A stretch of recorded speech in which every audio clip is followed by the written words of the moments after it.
Well, I hate to say I told you so I won't. Crazy news out of Washington today. Founder of Meta, Mark Zuckerberg, you know, the guy that kind of looks like Data from Star Trek. He wrote a letter to the United States House of Representatives admitting what we all knew all along. Mark Zuckerberg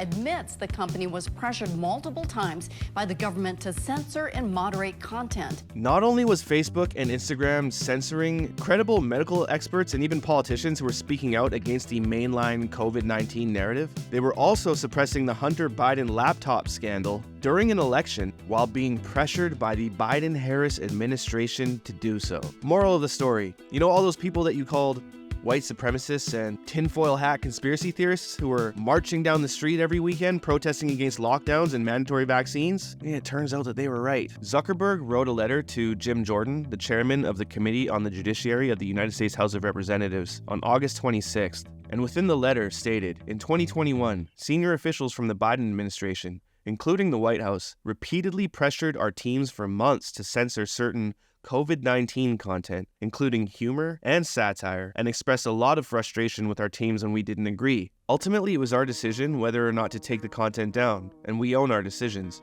including COVID-19 related changes we made to our enforcement in the wake of this pressure. I believe the government pressure was wrong, and I regret that we were not more outspoken about it. I also think we made some choices that, with the benefit of hindsight and new information, we wouldn't make today. Like I said to our teams at the time, I feel strongly that we should not compromise our content standards due to pressure from any administration in either direction, and we're ready to push back if something like this happens again. In a separate situation, the FBI warned us about a potential Russian disinformation operation about the Biden family and Burisma in the lead up to the 2020 election. Remember all of those crazy Russian conspiracies that Joe Biden's son was on the take for Burisma, a Ukrainian holdings company? And remember when Joe Biden joked on national TV about blackmailing a certain Ukrainian prosecutor who was getting a little bit too close for comfort? State prosecutor, and they didn't.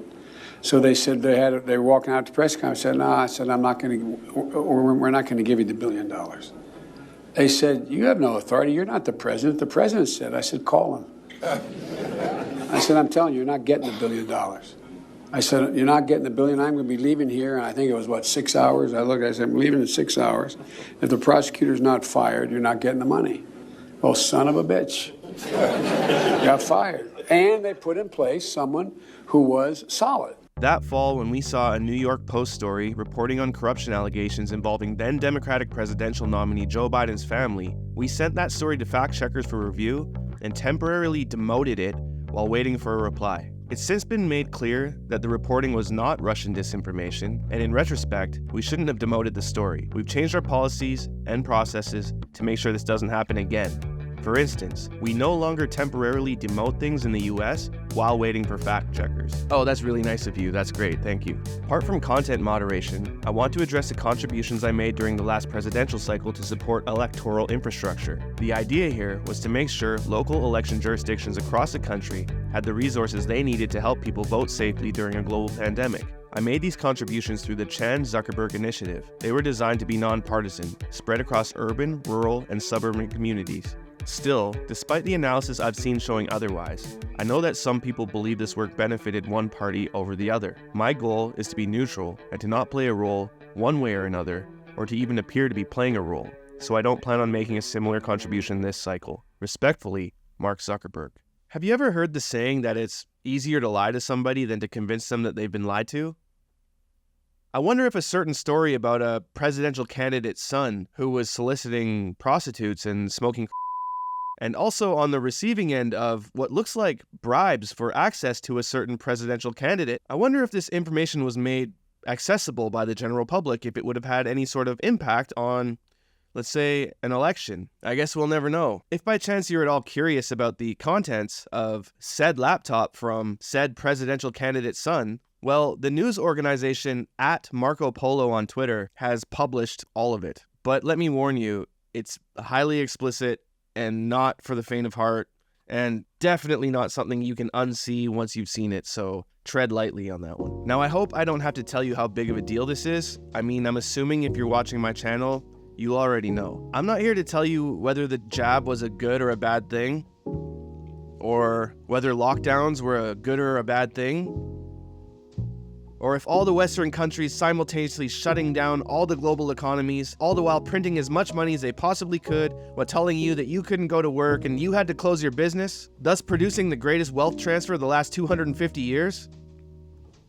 But what I'm trying to say is because of censorship, admittedly as the result of political pressure from one party, we'll never be able to have that public discourse. Instead, all we're left with is bankruptcy and myocarditis.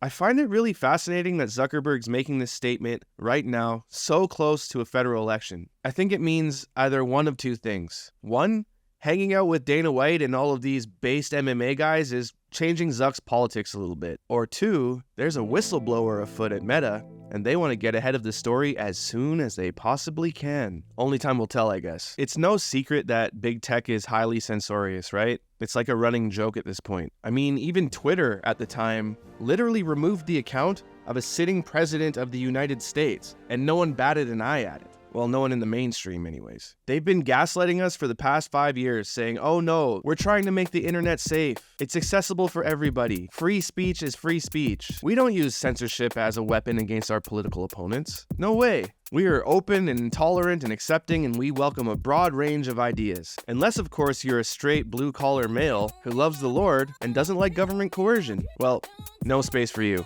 He has lost his privileges, and it should be taken down. And the bottom line is that you can't say that you have one rule for Facebook and you have a different rule for Twitter. The same rule has to apply, which is that there has to be a responsibility that is placed on these social media sites to understand their power. They are directly speaking to millions and millions of people without any level of oversight or regulation. And that has to stop. I think we need to push back on this. There's no guarantee to free speech on misinformation or hate speech, and especially around our democracy.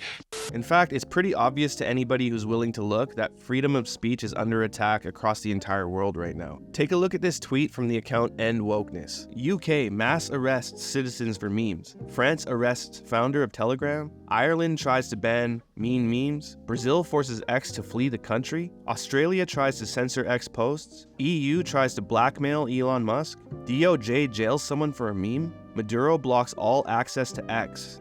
Free speech is under attack all across the globe. Now's the time to fight. If they win, there's no going back. That post got 51 million impressions. Regardless of your opinions on the matter, I for one am grateful that platforms like X allow for free exchange of ideas. For example, not deplatforming candidates like Donald Trump or RFK or Tulsi Gabbard, or thought leaders of our time like Jordan Peterson, but rather encouraging discourse and dialogue. I have to be really careful about how I speak about this subject with you guys because obviously YouTube is Google, and Google is not Meta. Google is not X, Google is not Rumble, and Google is definitely not Telegram. In a bold strike against freedom of speech, Telegram founder Pavel Durov was arrested in France. French investigators had issued a warrant for Durov's arrest as part of an inquiry into allegations of fraud, drug trafficking, organized crime, promotion of terrorism, and cyberbullying. If convicted, Durov could face 20 years in prison. Telegram itself made a statement claiming that Telegram abides by EU laws, including the Digital Services Act. Its moderation is within industry standards and constantly improving. Telegram's CEO Pavel Durov has nothing to hide and travels frequently in Europe. It is absurd to claim that a platform or its owner are responsible for the abuse of that platform. Durov's arrest could definitely signal a change in the way governments and law enforcement are cracking down on what they deem as dangerous content on the internet. Not only going after average people for what they post, but also going after the owners of the platforms themselves. Telegram, much like apps like X and Rumble, are often associated with freedom movements, meaning safe places for countercultural information and ideas to be exchanged. They've obviously been instrumental in societal dissidence over the past few years, and governments all around the world don't like that very much for obvious reasons. Now, censorship and propaganda isn't just coming from social media. In fact, a couple weeks ago, during a public inquiry in Canada, former veteran CBC journalist Mariana Cloak admitted the CBC was pushing propaganda and silencing counter-narratives during the pandemic. So I had witnessed in a very short time the collapse of journalism, news gathering, investigative reporting, and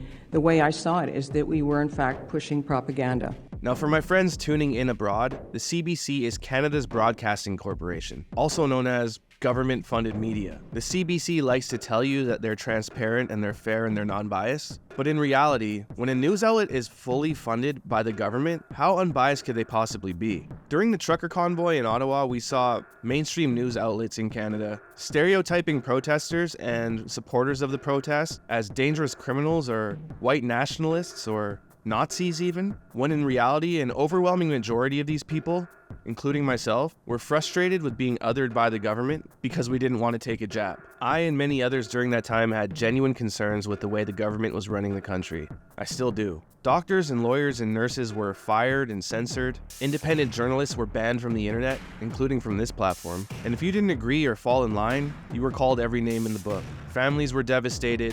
Elders were separated from their loved ones and died alone in nursing homes. Thousands of people lost their jobs and had their businesses absolutely destroyed. It's a distant consolation prize to know that we were right all along and that we were being censored and lied to and gaslit. But the harsh reality is most people will never see this letter from Mark Zuckerberg or this clip from this former CBC journalist. The overwhelming majority of people in North America still believe that the propaganda was true. That's why I'm doing what I'm doing now. I started this channel so that I could be a small voice against the very strong and very powerful media monolith that we're up against. And with neoliberal tyrants propping up all over the Western world, wanting to arrest you for what you say online, in tandem with billion-dollar media oligarchies, voices like this one are going to be harder and harder to find. So if you appreciate content like this, please don't forget to like and subscribe and hit the notification bell so that this small channel and small community can grow and you can help get the truth out there, because the truth will set you free in these strange times. By the way, did you know that Russia's offering low barrier visas to Westerners who want to escape wokeism?